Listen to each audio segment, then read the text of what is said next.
Maziwa ya mama ndio chakula bora kwa mtoto aliyezaliwa. Mnyonyesha mtoto wakati wowote anapohisi njaa. Maziwa ya mama yana virutubisho vinavyosaidia mtoto wako kukua akiwa mwenye nguvu na afya njema. Ni nyepesi kusagwa na kusaidia na kuongeza kinga mwilini.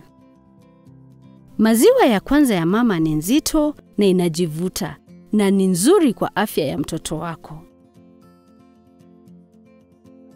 Unashauriwa kwa miezi 6 ya kwanza ni muhimu kumpatia mtoto maziwa ya mama pekee na wala si vinywaji vingine kama maziwa ya mifugo, maji au uji.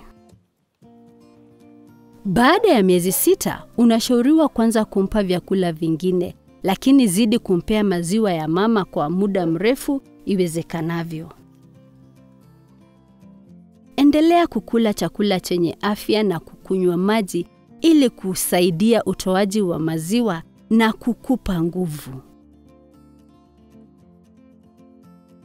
Mhudumu wako wa afya kijijini atakuja kukuelekeza jinsi ya kukamua maziwa na kunyonyesha unaporudi kazini.